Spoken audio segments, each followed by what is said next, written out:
अस्सलाम वालेकुम। पिछली वीडियो में हमने स्कीमेटिक डिज़ाइन किया था पावर सप्लाई का एलटीएम पे। आज हम सीखेंगे कि एलटीएम पे हमने पीसीबी डिज़ाइन किस तरह बनाना है। सबसे पहले हमने जो हमारा पिछला स्कीमेटिक था उसमें जो डिवाइसेस थी उनके पीसीबी लेआउट्स जो हैं वो बाय डिफ़ॉल्ट एलटीएम में अवेलेबल नहीं होते, तो इस वजह से हम वो डिवाइसेस और वो कंपोनेंट्स अपने एलटीएम में ऐड करेंगे जिनका पीसीबी लेआउट जो है वो अवेलेबल है।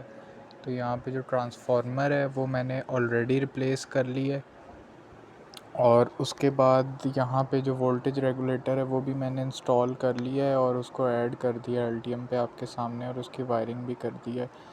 और बाकी जितने भी कंपोनेंट्स हैं, कैपेसिटर्स वगैरह, जो जो जिस जिस चीज़ का पीसीबी लेआउट अवेलेबल नहीं है उन चीज़ों का जो है वो हमने उन डिवाइसेस को उन सूटेबल कंपोनेंट्स को इंस्टॉल करना है और ऐड करना है अपने एलटीएम में, और उनको स्कीमेटिक में रिप्लेस करेंगे ताकि हमारी जो है वो पीसीबी लेआउट बन जाए। तो ये देखें, ये एसएमडी डायोड है, इसको मैंने रिप्लेस कर दिया, पुराने डायोड को इससे रिप्लेस कर दिया है, और वायरिंग जो है मैंने दोबारा कर ली है। मैंने पिछली वीडियो में भी बताया था कि स्क्रीन रिकॉर्डिंग के वक्त वायरिंग सही तरह नज़र नहीं आती, तो आप लोग कोई भी पावर सप्लाई का स्कीमेटिक देख के उसे वायरिंग देख सकते हैं। वैसे भी जितनी भी वायरिंग है वो सारी पैरेलल है, तो इसमें कुछ भी इतना मुश्किल नहीं है। फ्यूज़ भी मैंने इंस्टॉल कर लिया। एक आसान तरीका देखने का ये है कि अगर आप अपने स्कीमेटिक को पीसीबी में कन्वर्ट करते हैं एलटीएम में, तो उसमें अगर आपकी डिवाइसेस शो नहीं हो रही, जैसे मैंने जब किया था तो मुझे सिर्फ 2 टी ब्लॉक और एक जो है वो रजिस्टर जो थर्मिस्टर है सिर्फ वो शो हो रहा था, तो मुझे पता लग गया कि बाकी जो डिवाइसेस हैं उनके पीसीबी लेआउट्स इसका मतलब अवेलेबल नहीं है। तो मैंने वो इंस्टॉल कर लिए और उनको रिप्लेस कर दिया। यहाँ पे मैं डेजिग्नेटर्स बदल रहा हूँ, यानी नाम तमाम डिवाइसेस के, और ताकि मुझे वायरिंग करते हुए प्रॉब्लम ना हो। यहाँ पे आप देखें, मैं इसको पीसीबी में मैंने कन्वर्ट कर दिया। ऊपर जो टूल बार है उसमें आप डिज़ाइन में जाएंगे तो वहाँ पे ऑप्शन आता है पीसीबी में कन्वर्ट करने का, आप करेंगे ऑटोमेटिकली आपकी पीसीबी विंडो खुल जाएगी। तो जो तो जो सबसे पहले आपने इसको क्या कहते हैं, स्कीमेटिक को आपने करना है, सेव करना है। और पीसीबी, जैसे मैंने आपको पिछली वीडियो में बताया था कि प्रोजेक्ट क्रिएट करके आप उसमें ऊपर जो टूल बार है वहाँ फाइल वाले ऑप्शन में जाके आप न्यू करते हैं और स्कीमेटिक पे क्लिक करते हैं, तो उसके बाद आपकी स्कीमेटिक जो है वो आ जाती है, और उससे आपको फ़ायदा ये होता है कि आपका वो प्रोजेक्ट में ऐड हो जाता है। तो इसी तरह आपने पीसीबी को भी उसी तरह ऐड करना है। स्कीमेटिक के नीचे ही पीसीबी का ऑप्शन आता है, आप पीसीबी ऐड करेंगे, फिर उसके बाद आपने स्कीमेटिक वाली फ़ाइल को सेव करना है और पीसीबी वाली फ़ाइल को सेव करना है।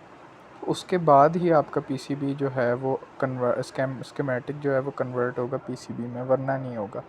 तो इस बात का आपने ख़ास ख्याल रखना है। और आप पीसीबी में देखें, जब मैंने डिवाइसेस प्लेस किए हैं तो कुछ डिवाइसेस अब वो ऊपर जो कनेक्टर है 2 पिन जो टी ब्लॉक है और जो उसके नीचे थर्मिस्टर और वो लगा हुआ है, फ्यूज़ लगा हुआ है, वो ग्रीन हो गया। ये एरर शो करता है, लेकिन इस टाइम आई गेस ये एरर शो कर रहा है टेक्स्ट की वजह से। जो उनके लेबल्स हैं डिवाइसेस के वो सही तरह जो है वो प्लेस नहीं हो रहे, इस वजह से आई गेस वो एरर शो कर रहा है, क्योंकि आउटलाइंस तो एक दूसरे से टच नहीं हो रही, तो एरर नज़र नहीं आ रहा कोई। लेकिन उसके लिए आप ये कर सकते हैं कि आप उसको एक दफ़ा रीचेक कर लें। अगर आपका कोई कंपोनेंट ग्रीन हो जाता है तो इसका मतलब है उसमें कोई प्रॉब्लम है, तो आपने उसको रीचेक लाजमी करना है।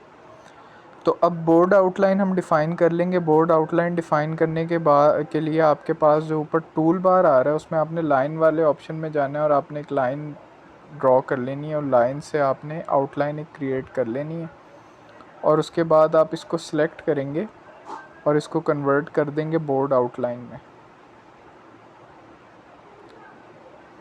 ये देखिए मैंने इसको सिलेक्ट किया और सिलेक्ट करने के बाद मैंने इसको बोर्ड आउटलाइन में कन्वर्ट कर दिया। जो डिज़ाइन वाला ऑप्शन है उसमें बोर्ड आउटलाइन का ऑप्शन आता है, उसी में एक ऑप्शन होता है जिसमें लिखा होता है कि use selected components to create board outline, तो आप उससे ये कर सकते हैं। और जो मैंने आउटलाइन बनाई थी आपने हमेशा जो है उसको मैकेनिकल लेयर पे बनाना है। मैंने गलती से टॉप लेयर पे बना दी है तो मैं उसको मैकेनिकल में कन्वर्ट कर रहा हूँ। मैकेनिकल लेयर सेलेक्ट करके आप लाइन ड्रॉ करेंगे तो मैकेनिकल लेयर में ड्रॉ होगी ऑब्वियसली, और वही आपकी प्रॉपर बोर्ड आउटलाइन होगी। तो अब वायरिंग की बारी है, तो वायरिंग कर लेते हैं।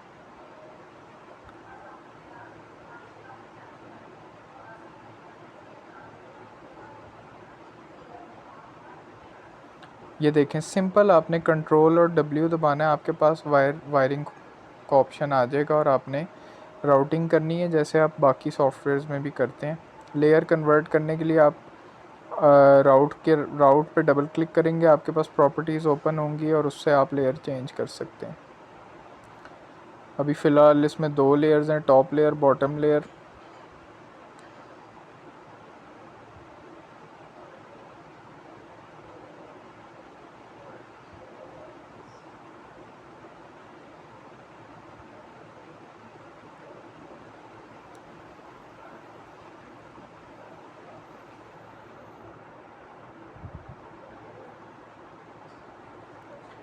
जो कंपोनेंट्स की प्लेसमेंट है वो आपने अपने हिसाब से करनी है और जो आपकी क्या कहते हैं राउटिंग है वो भी उसी हिसाब से होती है। आप पे डिपेंड करता है आपने बोर्ड साइज़ कितना रखना है। मैं ये चाह रहा था कि बोर्ड साइज़ जो है वो कॉम्पैक्ट हो, इस वजह से मैंने लेफ़्ट साइड पे सारी डिवाइस कंपोनेंट्स प्लेस करने की कोशिश की है, लेकिन उसमें मुझे इशू ये आ रहा था कि मैं जब लेफ़्ट वाला कनेक्टर जो दूसरा सेकंड कनेक्टर है जिससे आउटपुट लेना है हमने, जो टी ब्लॉक है, उसको जब मैं लेफ़्ट साइड पे प्लेस कर रहा था तो उसका कनेक्शन ट्रांसफार्मर की अपर पिंस के साथ होना था, तो वो शायद हमारे लिए एक इशू बनता है, इसलिए मैंने उसको राइट साइड पे प्लेस कर दिया, वरना बोर्ड साइज़ और भी कॉम्पैक्ट हो सकता था। तो बोर्ड साइज़ में आपने सिर्फ ये नहीं देखना कि आपके कंपोनेंट्स का साइज़ कितना है, आपने ये भी देखना है कि आपकी राउटिंग जो है उसके लिए आपको स्पेस चाहिए। बोर्ड साइज़ पे तो 3D व्यू में तो सिर्फ कंपोनेंट्स नज़र आते हैं, लेकिन जो डिज़ाइनर होता है सिर्फ उसको पता होता है कि उसको राउटिंग के लिए भी स्पेस चाहिए होती है। वो उसको नज़र में रख के एक्स्ट्रा स्पेस भी छोड़ता है अपने उसमें क्या कहते हैं अपने बोर्ड में। तो यहाँ पे देखें मैंने अभी पीछे जो है वो लेयर्स डिफ़ाइन की हैं, तो आप वो इजीली डिज़ाइन में जाके उसमें लेयर स्टैक मैनेजर में जाके आप टॉप लेयर पे क्लिक करें और उसके बाद